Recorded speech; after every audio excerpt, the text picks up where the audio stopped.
With community engagement, we're getting ready to ask more and more people to be part of our athletic events. We want them to come back. And quite frankly, if they don't see an environment that they see as a friendly environment that's based on dignity and respect, we won't get them back. And even if we change and do better later, we're probably still not getting those people back. So it's important. It's like the smoking issue. 25 years ago, we would have been sitting in this room with an ashtray at every place. And if someone chose to smoke, that would not have been a big issue. Well, we started to change behavioral expectations. And quite frankly, now, if I pulled out a cigarette and lit it, someone would tell me, you can't do that here. That's not acceptable. And it's amazing how we've changed the culture. Now, it took a long time, and that's why we need to be prepared to fight a protracted battle over this issue, because it's not going to change tonight. I'm encouraged because our student athletes at Mars Hill, I asked them to kind of be the guinea pig to this concept of just get rid of the checklist, start to change behavioral expectations. They have done an unbelievable job.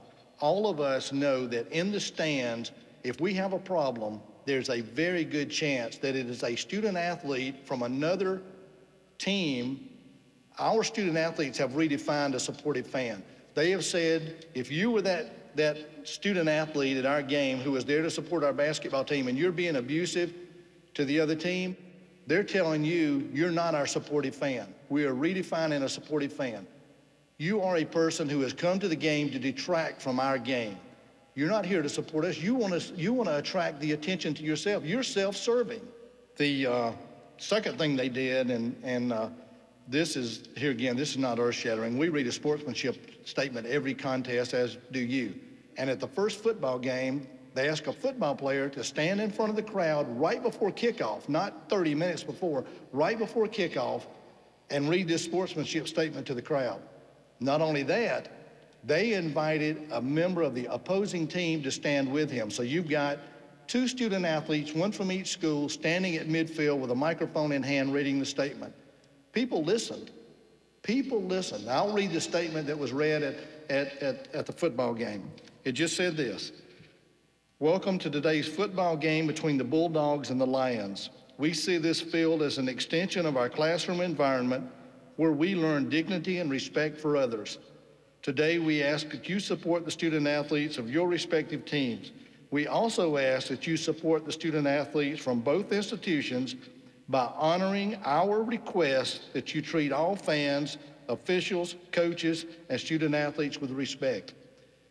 Now, I don't know about you. When a 50-year-old athletic director tells me to calm down, I'm probably not hearing that.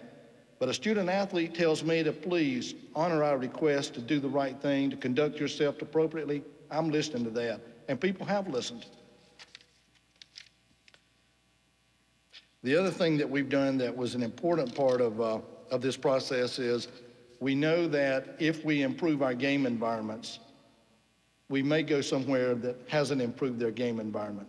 And if our student athletes see that as a home court advantage, then they'll come back and say, we're missing it. I mean, that other school, they were disrespectful, but gosh, they got a great home court advantage because of it. So our student athletes have tried to redefine that as that's not an advantage.